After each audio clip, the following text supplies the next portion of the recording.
ప్రస్తుతం మాజీ మంత్రి అంబటి రాంబాబు మాట్లాడుతున్నారు. లైవ్ లో చూద్దాం. The station bail has granted. నా ఇల్లు ధ్వంసం చేసిన వాళ్ళు, నన్ను చంపడానికి ప్రయత్నం చేసిన వాళ్ళు, నా కారులు దహనం చేసిన వాళ్ళు, నా ఇంటికి నిప్పండించిన వాళ్ళు సింపుల్గా వెళ్ళిపోయారు అంతే.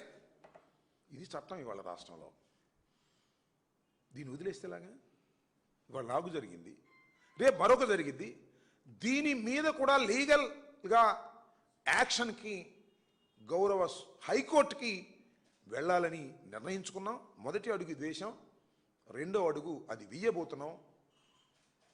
2-3 రోజుల్లోనే దానికి కూడా పేపర్స్ తయారవుతున్నాయి. మూడో అంశం ఏమిటంటే, నన్ను 31వ తారీఖున రాత్రి 10:20కి తీసుకువెళ్ళిన తర్వాత 2:30కి నన్ను లాకప్ నుంచి బయటికి తీసుకొచ్చారు. ఎందుకు తీసుకొచ్చారు? బాత్రూమ్ కూడా దానిలోనే ఉంది, మంచినీళ్ళు బాటిల్ కూడా దానిలో ఇచ్చి. ఎందుకు తీసుకొచ్చారు?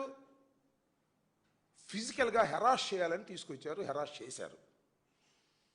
ఇది ప్రజాస్వామ్యంలో చాలా దుర్మార్గమైన చర్య. ఈ చర్యని అధికారంలో 5 సంవత్సరాల పాటు ఉన్నటువంటి రాజకీయ పార్టీ నాయకుడిగా 40% మొన్న జరిగిన ఎన్నికల్లో ఓట్ షేర్ ఉన్నటువంటి రాజకీయ పార్టీ నాయకుడిగా నాకే జరిగితే ఇంక చిన్న చిన్న నేరస్తుల్ని, నేరం మోపిన వారిని ఏం చేస్తున్నారో ఈ రాష్ట్రంలో మేము చూస్తున్నాం.